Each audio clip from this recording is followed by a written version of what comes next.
మన డాక్టర్ బాబాసాహెబ్ అంబేద్కర్ పుణ్యవంశ వారసుడు, భయ్యా సాహెబ్ యశ్వంత్ గారి కుమారుడు, బాలాసాహెబ్గా మరి మహారాష్ట్ర నుంచి ఒక పార్లమెంటేరియన్గా ప్రజలకి అందుబాటులో ఉన్న నాయకుడు ప్రకాష్ అంబేద్కర్ గారు.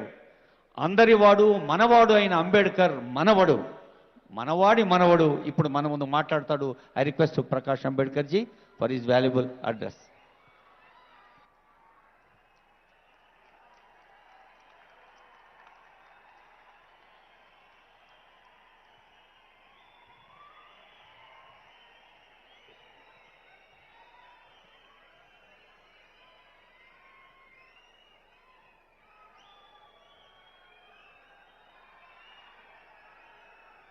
कुछ कहने के पहले मैं आप लोगों से क्षमा चाहूंगा, क्योंकि आपकी तेलुगु जो बोली भाषा है उससे मैं अपने विचार नहीं रखूंगा, हिंदी में ही अपने विचार रखने की कोशिश करूंगा। बाबा साहब अंबेडकर की जयंती के अवसर पर तेलंगाना के मुख्यमंत्री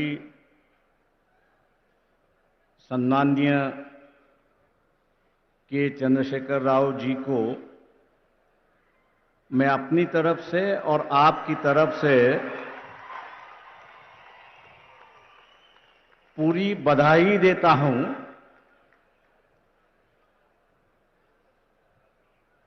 कि उन्होंने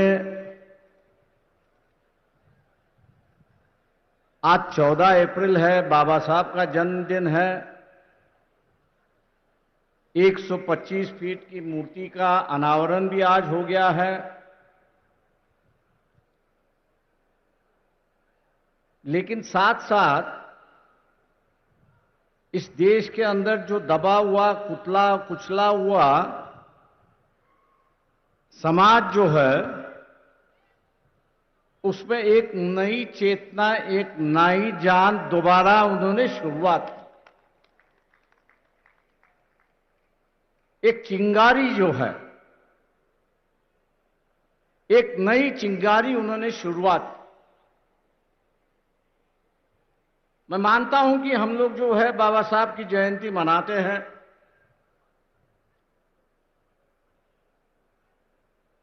ढोल बजाना, गाना बजाना,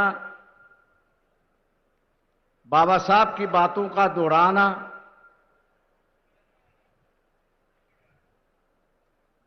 लेकिन यहां आने के बाद मुझे दिखाई देता है कि बाबा साहब की जो जयंती है वो अलग ढंग से मनाई जा रही है।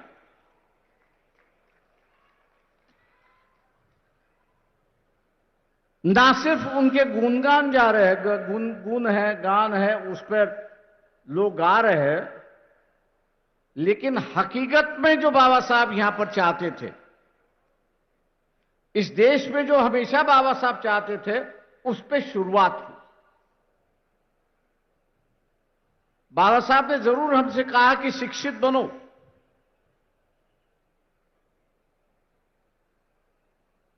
शिक्षित बनने के बाद आप संगठित हो और एजिटेट करो, लेकिन किसके लिए?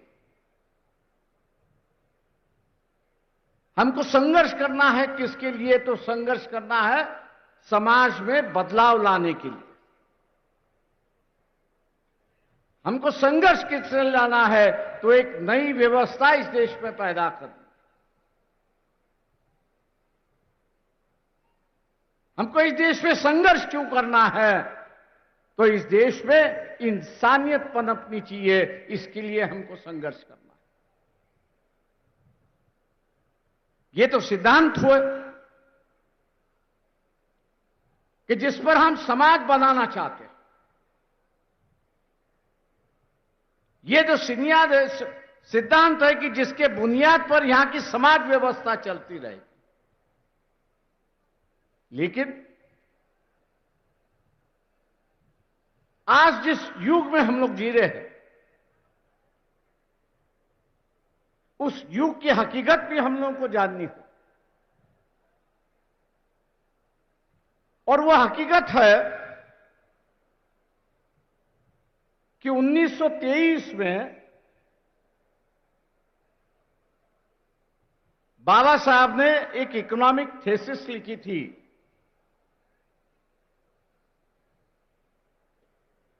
बाबा साहब ने एक इकोनॉमिक थीसिस लिखी थी कि जिसका नाम था प्रॉब्लम ऑफ रूपी, रुपए की समस्या। और इस किताब के माध्यम से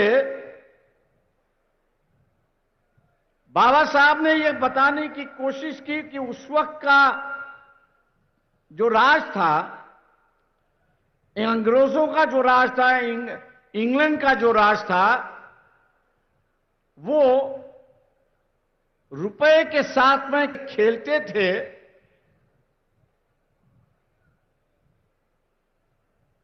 और उस खेल के माध्यम से वो भारत को लूटते थे। बाबा साहब पढ़े लिखे थे, इसलिए उन्होंने प्रॉब्लम ऑफ रूपी रखा।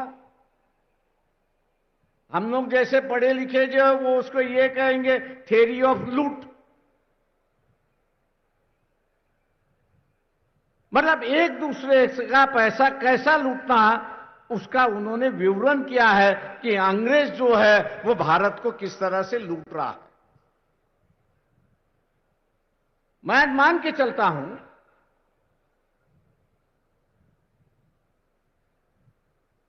जिसका अब उद्घाटन हुआ, दलित बंधु का जो उद्घाटन हुआ, ये थोड़े बहुत पैमाने पे इस थ्योरी ऑफ लूट को रोकने की कोशिश की जा रही है।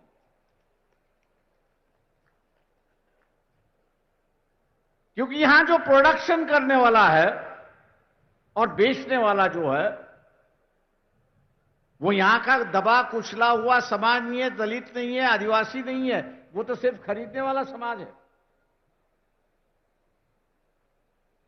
आज उसमें भी एक व्यापार की भावना,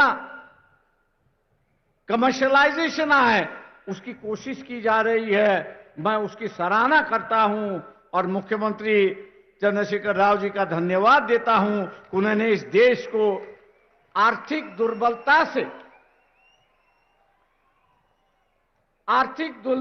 से कैसे लड़ना चाहिए, आर्थिक दुर्बलता से कैसे लड़ना चाहिए, और साथ साथ ये जो पॉवर्टी एलिवेशन का जो सरकार का कार्यक्रम है, उसको एक नई दिशा देने की कोशिश की। इसलिए बाबा साहब की जयंती पर बाबा साहब के आर्थिक विचारों को आगे ले जाने के लिए मैं उनको दोबारा धन्यवाद देता हूं और अपनी बात आगे बढ़ाता हूं। दोस्तों, देश को आजाद हुए 70 साल हुए, लेकिन पूरी तरह से बाबा साहब आज भी लोगों के सामने आए नहीं। हम लोग यही समझते हैं कि बाबा साहब का जो कार्य रहा है, समाज कार्य रहा है, ये दलितों के लिए, आदिवासियों के लिए, आरक्षण के लिए ही रहा है, ऐसी परिस्थिति है। ये बात जरूर है कि उनका फोकस जो था, बाबा साहब का पूरा फोकस जो था, वो पूरा फोकस एलिवेशन जो है, दलितों का एलिवेशन करना, आदिवासियों का एलिवेशन करना, और यहां हम लोगों को 5 या 10 घर होंगे, उससे ज्यादा नहीं। और बाबा साहब ने कहा कि जैसे एक रिलीजियस माइनॉरिटी है, उसी तरह से यहां एक कम्युनिटी माइनॉरिटी भी है, और इस कम्युनिटी की हिफाजत करना है, इस कम्युनिटी माइनॉरिटी की हिफाजत करना है। तो उन्होंने 1956 में जब स्टेट रीऑर्गेनाइजेशन कमेटी बनी थी, तो उसको एक न्योता दिया था और कहा था कि state should be reorganized not on the basis State should not be reorganized on the basis of language. राज्य जो है वो भाषा पर आधारित नहीं होना चाहिए। अगर स्टेट रीऑर्गेनाइज आपको करना है तो पहला उसका वायबिलिटी आपको देखना है, इकोनॉमिक वायबिलिटी आपको उसकी देखनी है, उसकी ज्योग्राफिकल बाउंड्रीज उसको आपको देखनी है, और उसके माध्यम से एडमिनिस्ट्रेटिव यूनिट बनता है कि नहीं बनता है, ये आपको देखना है। 55-56 की बात थी। मैं यहां एक व्यक्ति का नाम लूंगा, पुट्टी श्रीरामुलु जी का, कि जिन्होंने आंध्र प्रदेश बनाने के लिए अपना बलिदान दिया। जब तक यहां बलिदान नहीं दिया जाता था तब तक कोई राज्य या कोई सवाल हल नहीं होती थी, ऐसी एक परिस्थिति है। बाबा साहब ने पट्टी श्रीरामुलु को श्रद्धांजलि अर्पण करते हुए कहा कि आंध्र प्रदेश बनाने से कांग्रेस पार्टी ने पुण्यदान कर दिया है। पुण्यदान जो होता है वो पुण्यदान कर दिया है, ऐसी एक परिस्थिति है। मतलब यहां एक राज्य बनाने के लिए किसी को बलिदान देना पड़ता है और बलिदान के बाद ही यहां पर राज्य बनते हैं, ऐसी एक परिस्थिति है। वही बात बाद में 40 साल बाद आई, तेलंगाना का सवाल आया। आज तेलंगाना राज्य बन चुका है और एक नई दिशा, एक छोटे राज्य यहां पर दिखाई दे रहे, ऐसी एक परिस्थिति है। आपको वेलफेयर स्टेट की अगर संकल्पना, वेलफेयर स्टेट की अगर संकल्पना आपको मंजूर करनी है तो राज्य छोटे होने, ये जो बाबा साहब की डिमांड थी वो आज मेरे ख्याल से कई राज्यों में मांगी जा रही है। और इस अवसर पर मैं ये कहूंगा कि व्यवस्था ही बाबा साहब को यहां पर जिंदा रखती है, ऐसी एक परिस्थिति है। व्यवस्था ही यहां पर जिंदा रखती है, ऐसी एक परिस्थिति है। एक और इश्यू को लेके यहां पर मैं आपसे बात करूंगा और वो ये है, मैं मुख्यमंत्री पर उसकी जिम्मेदारी डाल रहा हूं कि आप लोगों को इकोनॉमिकल एम्पावरमेंट करने की कोशिश कर रहे हैं। 10 लाख की आप जो है उनको ग्रांट दे रहे हो, बहुत सराहनीय बात है, बहुत अच्छी बात है, उसका स्वागत है और लोग इसलिए आपको दुआ भी देते हैं। लेकिन 1 साल के बाद ये 10 लाख रुपए की कीमत आज जो है वो वैसी बरकरार रहनी चाहिए। ये जो 10 लाख रुपए की कीमत जो है वो वैसी की वैसी बरकरार रहनी चाहिए। ये सबसे बड़ा बाबा साहब का इशू था और उन्होंने ये कहा था कि जब तक हम लोग रुपए की कीमत, वैल्यू ऑफ रुपी, इसको हम लोग जब तक स्टेबलाइज नहीं कर पाएंगे, इसको जब तक हम लोग स्टेबलाइज नहीं कर पाएंगे, तब तक हम लोग कितना भी पॉवर्टी एलिवेशन का कार्यक्रम अगर करते रहे तो वैल्यू की कीमत जैसे नीचे बढ़ जाएगी वैसे उसकी गरीबी भी नीचे चलती जाएगी। और इसलिए आज के मुताबिक बाबा साहब की जयंती पर हम लोग ने इस बात को गौर करना चाहिए कि जब तक प्राइस स्टेबिलिटी होता नहीं है, आज मैं दुकान में जाऊं तो ग्लूकोज का बिस्किट मुझे 5 रुपए में मिलता है, 1 साल के बाद जाऊं तो वही मुझे 7 रुपए में मिलता है, 2 रुपया बढ़ गया है। ये जो 2 रुपया बढ़ता है वो गरीबों को काफी बड़ी चोट पहुंचाता है, ऐसी एक परिस्थिति है। और इसलिए रुपए की जो वैल्यू है उसको स्टेबलाइज करना जरूरी है, ऐसा मैं मान के चलता हूं। और मुख्यमंत्री होने के नाते एक मुख्यमंत्री अगर इसकी शुरुआत करे तो हो सके कि देश के मुख्यमंत्री भी आपके पीछे चलने की कोशिश वहां पर करेंगे और ये जिम्मेदारी आप इस जयंती के अवसर पर लेंगे, ऐसी मैं अपेक्षा आपसे करता हूं।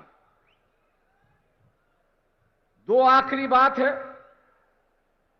मुझे पता नहीं इस हैदराबाद का और बाबा साहब का क्या संबंध था, वो मुझे जानकारी नहीं है। लेकिन कॉन्स्टिट्यूएंट असेंबली के डिबेट्स में जब पढ़ रहा था और भारत के सिक्योरिटी का सवाल जब आया, तब उन्होंने कहा कि भारत को एक और कैपिटल होने की जरूरत है, एक और कैपिटल होने की जरूरत है। और जब उनसे पूछा गया कि दूसरा कैपिटल कहां होना चाहिए, तब उन्होंने हैदराबाद सिटी का नाम लेके कहा कि सेकंड कैपिटल जो है वह हैदराबाद में होना चाहिए, क्योंकि पाकिस्तान के बॉर्डर से दिल्ली जो है वो 300 किलोमीटर, चाइना की बॉर्डर से दिल्ली हम लोग देखा जाए तो 500 किलोमीटर बॉर्डर है। और इसलिए उन्होंने कहा कि जब तक हम लोग दूसरा कैपिटल बनाते नहीं, तब तक जो है हम लोग सुखरूप है, वी आर सिक्योर्ड, ये नहीं हो सकता। और इसलिए उन्होंने जो है वो हैदराबाद को सेकंड कैपिटल होने की मांग की थी। उस वक्त पूरी नहीं हुई। शायद मेरे ख्याल से तेलंगाना दोबारा इसको मांग करेगा तो सेकंड कैपिटल ऑफ इंडिया जो है वो हैदराबाद यहां पर बन सकता है। ऐसी एक परिस्थिति है। मैं एक आखिरी सवाल यहां पे कहूंगा, क्योंकि वो आज सबसे बड़ा इशू बन चुका है कि जिस पर राजनीतिक रोटियां सेकी जा रही है।